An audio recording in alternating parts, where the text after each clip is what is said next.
नमस्कार, मैं हूं मीनाक्षी गुप्ता और आप देख रहे हैं नेक्स्ट 9 लाइव और स्वागत है आपका हमारे इस खास कार्यक्रम में। 1985 में श्रीदेवी ने एक इंटरव्यू दिया था। उसमें उन्होंने ये बताया था कि ठीक एक साल बाद नगीना रिलीज हुई, जिसने श्रीदेवी उन हीरोइन की कैटेगरी में पहुंचा दिया जो अपने कंधों पर फिल्म चला सकती थी।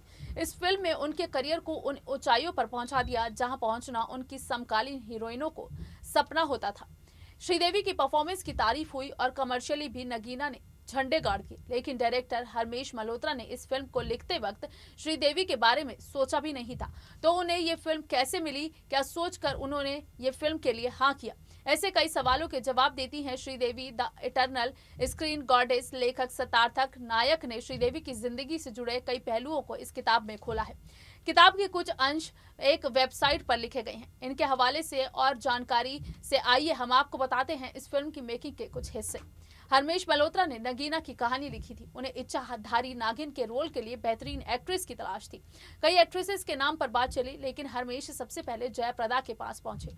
उन्होंने कहानी सुनी और काम करने से सीधा मना कर दिया। वजह थी सांप।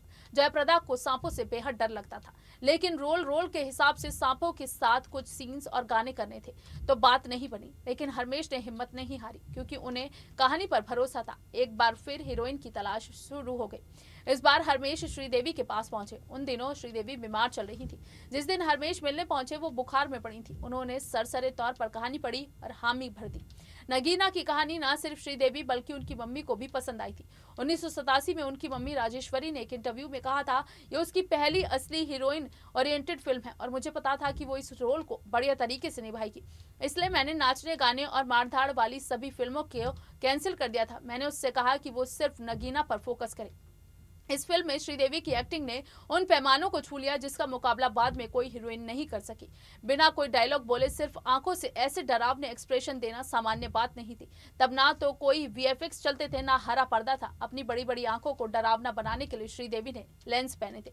नगीना के गाने कोरियोग्राफ करने वाली सरोज खान भी श्रीदेवी की लगन को देखकर नतमस्तक हो गई थी। उन्होंने एक इंटरव्यू में कहा था, शूटिंग की वजह से श्रीदेवी घंटों घंटों तक लेंस पहने रहती थी। इस वजह से कई बार उनकी आंखें एकदम लाल पड़ जाती थी, लेकिन बिना कोई शिकायत करे वो अपने हिस्से की शूटिंग निपटाती थी। मैं तेरी दुश्मन गाने को शूट करते वक्त एक मोमेंट ऐसा आया था जब लेंस की वजह से श्रीदेवी को बिल्कुल दिखना बंद हो गया था, लेकिन उनके परफेक्ट स्टेप्स और एक्सप्रेशन देखकर हर कोई इस बात पर यकीन नहीं कर सकता है।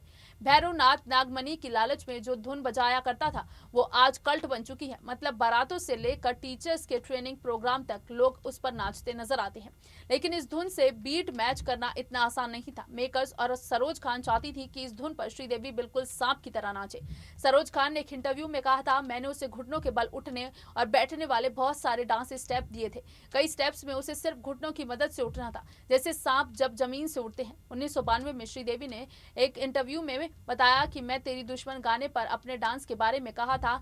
मुझे खुद को गाने में ऐसे दिखाना था जैसे मैं पूरी तरह असहाय हूँ। मैं उस धुन में बंधी हुई थी और चुनौती ये थी कि ये सब बिना एक लाइन का था, डायलॉग बोले करना था। मैंने खुद को उस धुन के हवाले कर दिया और अपनी बॉडी से एक्सप्रेशन देने की कोशिश की, लेकिन रजनी के डांस को मिल रही तारीफ का श्रेय सरोज खान को जाता है। सरोज खान ने मुझे बहुत शानदार डांस स्टेप दिए थे। मुझे 100% यकीन है कि उनके डांस के बिना मेरी कोई फिल्म हिट नहीं हो सकती। श्रीदेवी और सरोज खान के बीच हमेशा से एक अच्छी बॉन्डिंग थी, लेकिन नगीना के दौरान उन्होंने गहरी दोस्ती बन गई।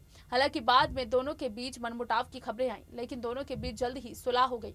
दोनों ने मिस्टर इंडिया, कर्मा और कई फिल्मों में एक साथ काम किया। फिल्मों को लेकर कहा जाता है कि अगर कोई स्टार की केमिस्ट्री बढ़िया हो तो वो पर्दे पर भी नजर आती है, लेकिन नगीना फिल्म का इस तर्क से कोई वास्ता नहीं है। इस फिल्म की शूटिंग के दौरान श्रीदेवी और ऋषि कपूर बिल्कुल बात नहीं करते थे। दोनों एक दूसरे से सिर्फ डायलॉग्स ही बोलते थे, उसके अलावा कोई बातचीत नहीं। दोनों के बीच हर वक्त चुप्पी रहती थी, जिसके बारे में खुद ऋषि कपूर ने एक इंटरव्यू में बताया था। हम दोनों एक सीन कर रहे थे जिसमें एकदम करीब रहना था। अचानक शूटिंग रुक गई। पता चला कि कैमरे की रील खत्म हो गई है। शूटिंग अटक गई। हम दोनों लाइटिंग और पूरे क्रू के साथ बहुत देर तक उसी पोजीशन में खड़े रहे। कैमरामैन ने रील लोड करना शुरू की। हम दोनों एक अजीब सी चुप्पी के साथ वैसे ही खड़े थे। तभी श्रीदेवी ने अचानक मेरी तरफ देखा और धीमी सी आवाज में कहा, मैंने आपकी खेल खेल में 4 बार देखी है। मैं बड़ा खुश हुआ। उनसे कहा, शुक्रिया, आप बहुत अच्छा डांस करती हैं। पूरी फिल्म में हमारे बीच बस इतनी सी ही बातचीत हुई थी।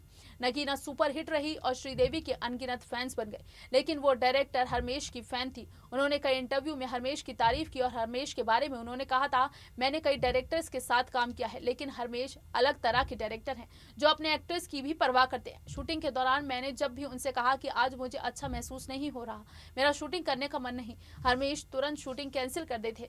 नगीना ने कई अवार्ड जीते, लेकिन उससे बड़ी कामयाबी थी कि रेखा की शेषनाग और मीनाक्षी शेषाद्री की नागिन नाच गली गली में भी नगीना की बराबरी नहीं कर सकी। फिल्म की सफलता को देखते हुए हरमेश ने 1989 में इसका सीक्वल निगाहें भी बना डाला। श्रीदेवी के नाम एक और रिकॉर्ड जुड़ गया। नाडिया के बाद वो इकलौती ऐसी एक्ट्रेस बनी जिनकी फिल्म फ्रेंचाइजी बनी। फिलहाल के लिए बस इतना ही। बाकी देश और दुनिया से जुड़ी ताज़ा तमाम अपडेट्स के लिए आप जुड़े रहिए नेक्स्ट 9 लाइव के साथ। और अगर आपको हमारा वीडियो पसंद आया है तो इसे लाइक, शेयर एंड कमेंट जरूर करें। साथ ही साथ हमारे चैनल नेक्स्ट 9 लाइव को भी जरूर सब्सक्राइब करें।